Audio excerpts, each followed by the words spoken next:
Hello everyone, welcome back to another video of Developer's Guide. Today we're gonna add functionality to the calculator app which we created in the third video. So let's get started. So this was our calculator app.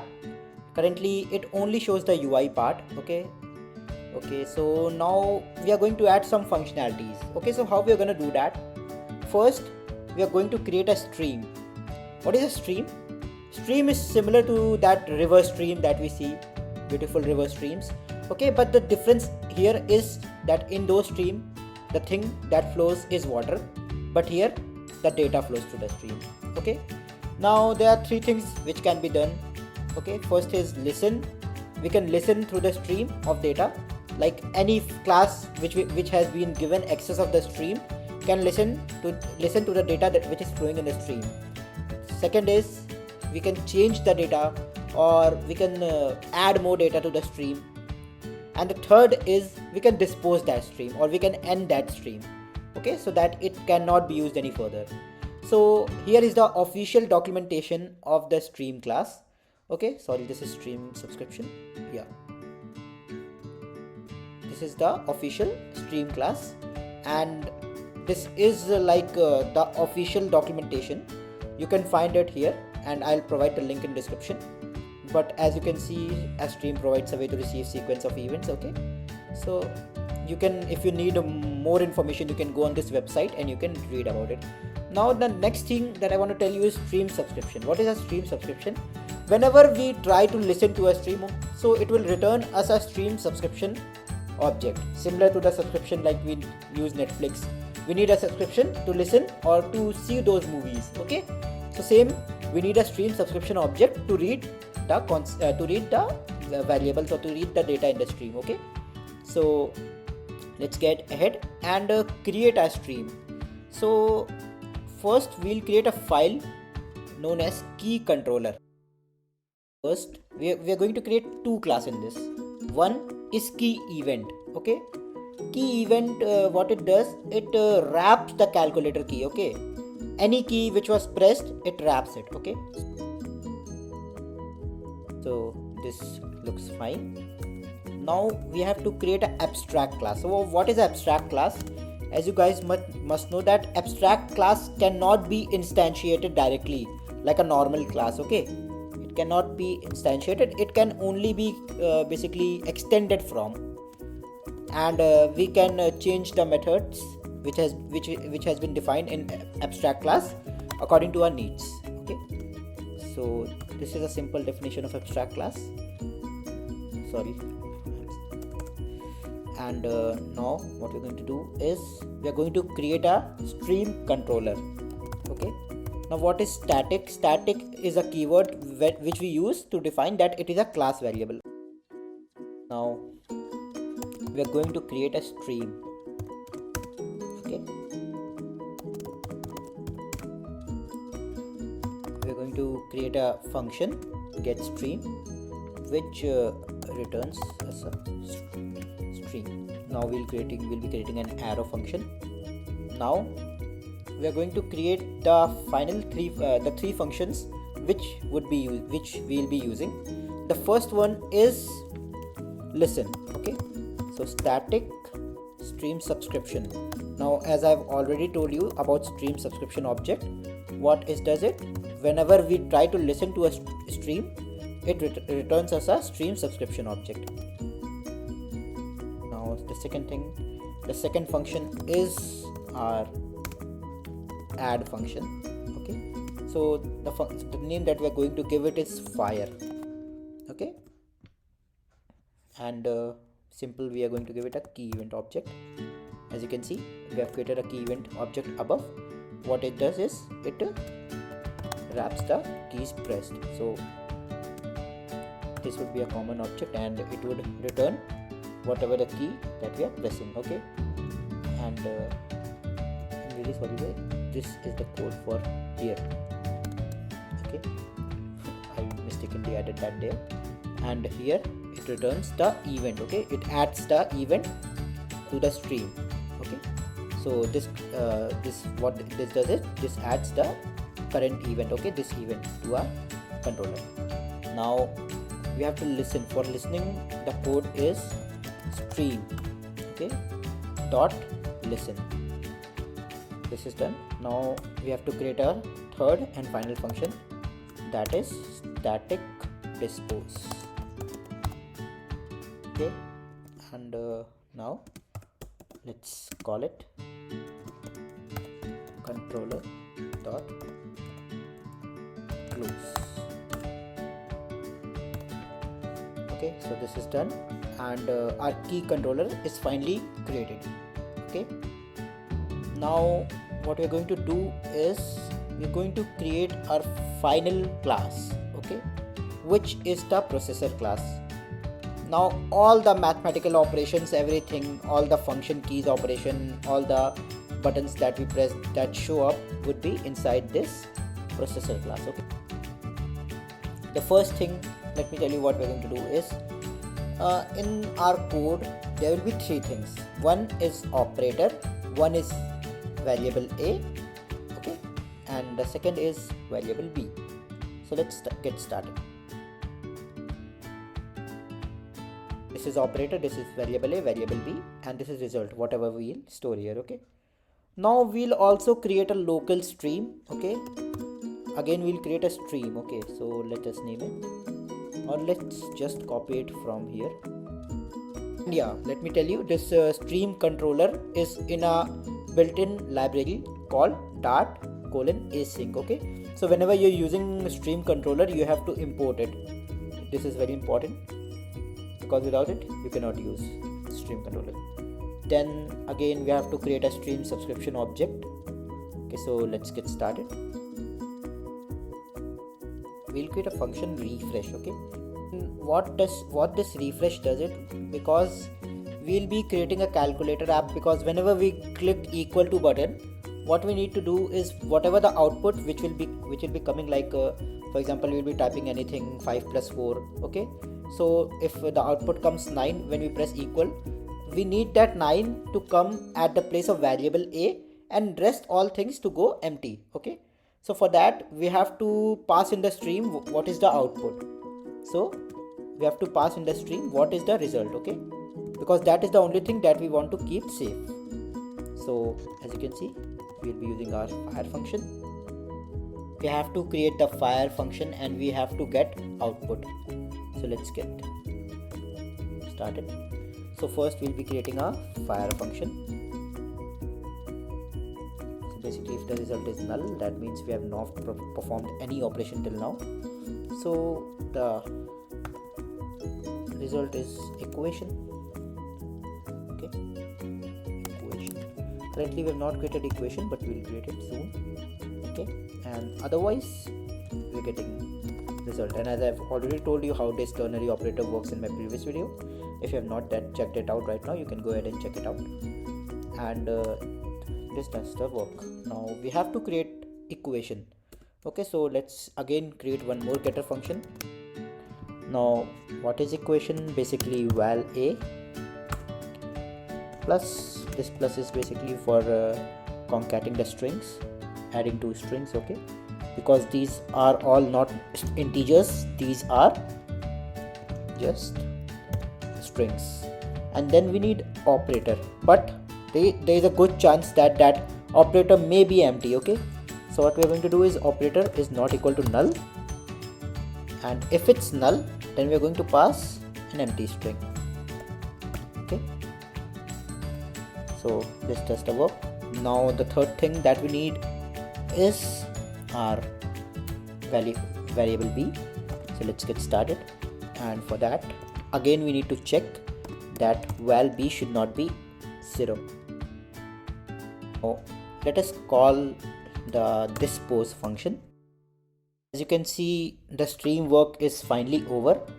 Now we need to do the processing. Okay, so let's create a function process. We'll give it a dynamic event. What is a dynamic? I've already told you in my previous video, it can be anything. Okay, but here we'll pass event as key event. So if you give as, that is basically a kind of typecasting. you guys might be already familiar with switch case. What we do is switch, we find a variable here in the switch, and in the body we give many cases, and whichever cases match the variable data, that case gets executed. Okay, so first case is key type dot function. So if that key that we have passed is a function, then this would be executed. So we'll be returning handle function.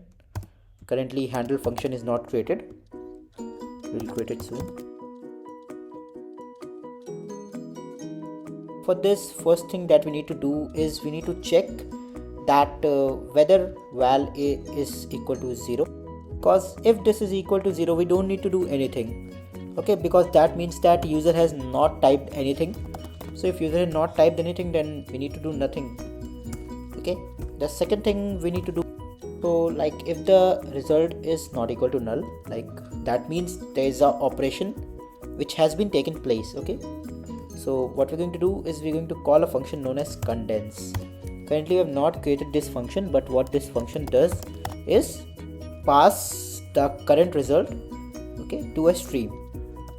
Okay, this function is pretty simple. It will just basically store variable a is equal to result, and variable b is equal to 0, and result is equal to null. We need to create a map. Now what is map? Map is basically something which stores data in a key value pair. Okay,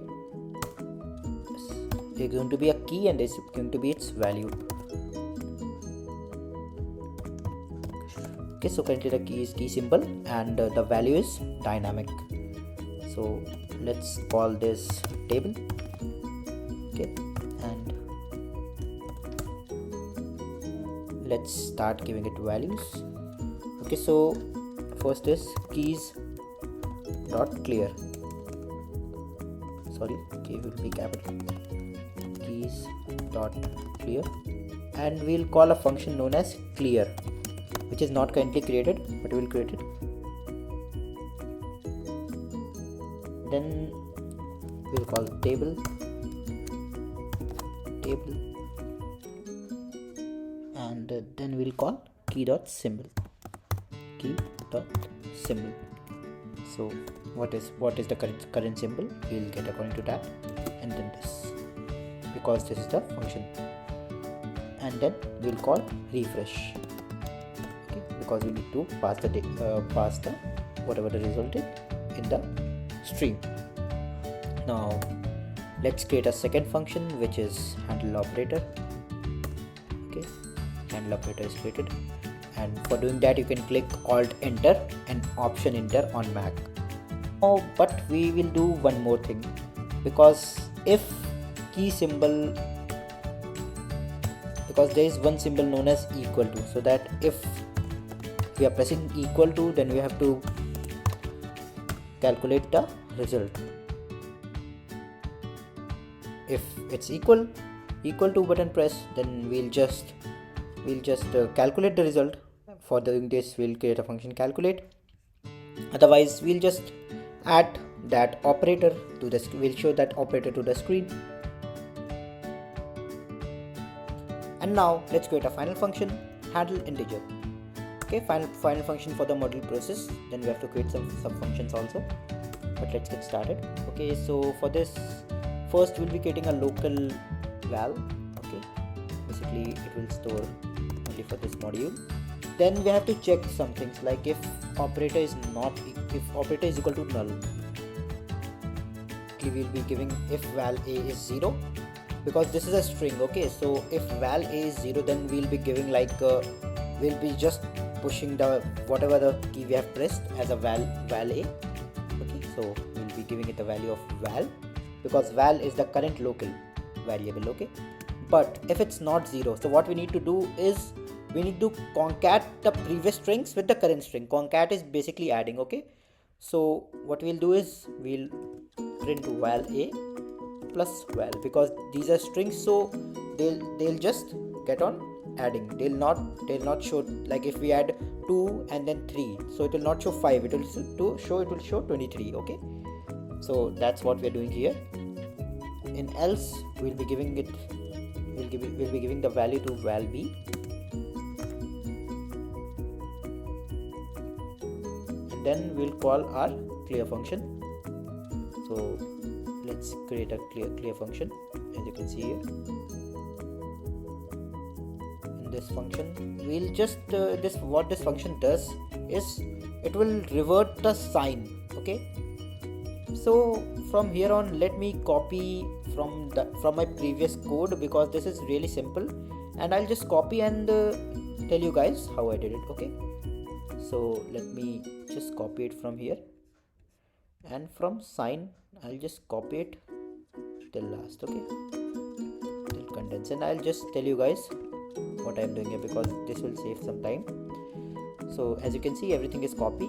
Now what this sign function does is basically val b, if val b is not equal to 0, so val b, if it contains minus, then we'll just remove the minus. This substring function, what it does is, if you're giving val b dot substring 1, so it will just remove the first, basically it will just remove the first character and then print everything after that. And here we are adding a minus sign in front of val b.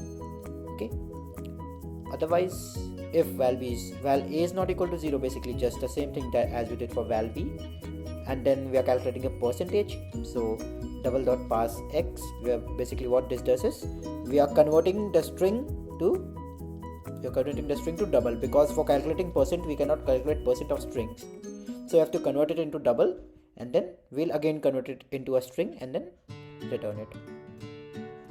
Now the third thing is, okay, percent. Basically this was calculate percent, and this is the function that we are calling in percent. This is the function that we are calling above. Okay, and this calculates the percent and returns and show that on the screen basically. Okay, now decimal function, this basically add a dot. So this checks that if it already contains a dot, then we are not going to add a dot. It would be just foolish. Okay, you cannot have two decimals in a single integer. Then the third function is calculate, and calculate is the final function, whatever thing we are doing, like if we're calling divide, multiply, subtract, add. Okay, first we are checking if operator is not equal to null and val b is not equal to 0, because we need our operator and two variables minimum to calculate any operation. Okay, so divide, multiply, subtract, add, we'll in the function we'll pass a and b, and then we'll just a divided by b, a into b, a minus b, and a plus b. These are the things that we'll be doing. And in result we are passing table. Okay, operator double dot parse val a and double dot parse val b. Okay, so this operator is the key, and this is like the variables that we are passing. Okay, then we are getting the result and we are converting it to string. Okay, because it's a double. Then here we are checking that if that contains a dot or ends with 0, because we don't need the trailing zeros after dots and after decimal, and we don't need a decimal if there is a 0, so it will just remove everything. Okay, and finally result is equal to str, and it will call refresh. Okay, refresh will just push the data into the stream, and again then condense function, as I have already told you, val a is equal to result, val b is equal to 0, and result is equal to operator is equal to null. And this is finally done.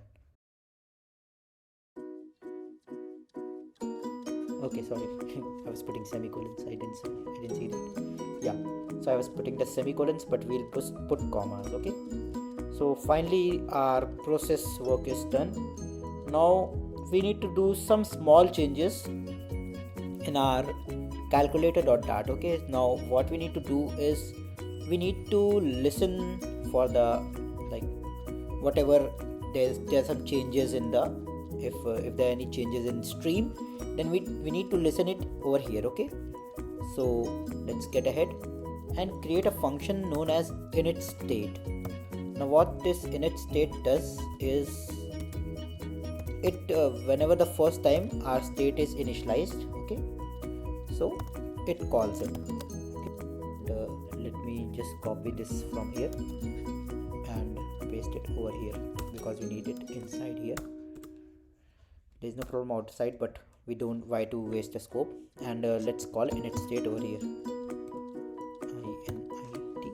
init state, and before super.init state, let me write few codes to get our stream.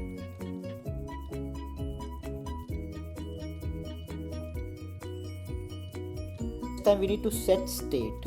What is set state? As I have already told you, if we are changing anything in if we are changing any variable and we want to display the changes that have been done due to it in the output or in the display, the UI, then we need to call the set state function. Okay, what this does is this function rebuild our display, rebuild our UI. Okay, so let's call it output is equal to data. Okay, now when we call output is equal to data, and as we know that output is displayed there. Okay, so this is done because output will be the thing that would be displayed, and then we need to call processor dot refresh because we need to push any changes to the stream, and then this is done. And one small thing, whenever we click a button, then we need to pass it whatever the button we are clicking to key controller class. So let's go to our key design. Okay, and in key design there is this on pressed which we created. So for adding on pressed, we need to create a new function. Okay, the function name would be fire. So let's create fire, and as we know, we have already created a fire before, but this time what this fire will do is it will return whatever the key that we are pressing. Okay, so let's create the function fire. Now this you can if you want, you can also add directly in on pressed, but it's a good habit to create functions, because what function does is function creates your program much more modular. Okay, they create a program much more modular, because whenever you want to change anything, you just need to change over here, and everywhere this function is called, it would be changed automatically. Okay, so this is the advantages of using function.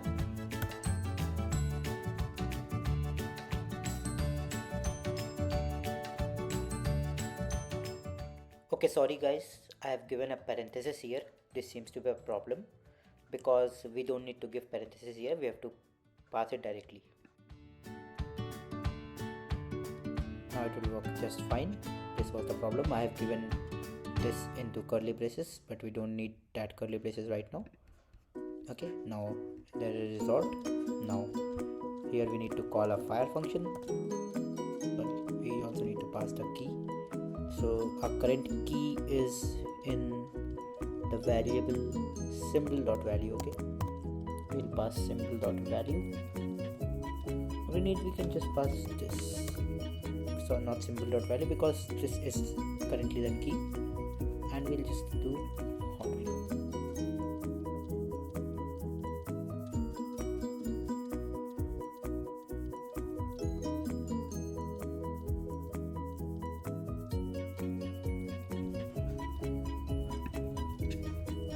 Okay, there's still some little bit error, so let us check what is the error here now. So if you go to the calculator class, are we passing the key? Okay,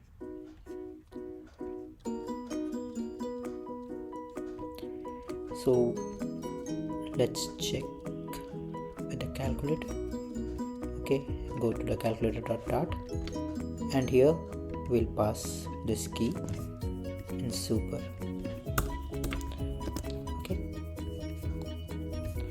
Okay guys, I got the problem. It's here. We need to do this. Okay. Yeah, now this would work fine. Let's check. Yeah, so now this is working just fine. Okay, so now let's check whether the functionalities are working or not. Okay, so the functionalities are working pretty well, and if we do into 5, yeah, divide by 10.5. Okay, so everything is working plus minus clear. So everything is working like a charm. So thank you guys for watching this series, and if you like it, don't forget to give it a thumbs up and subscribe the channel, and don't forget to share it. Thank you for watching.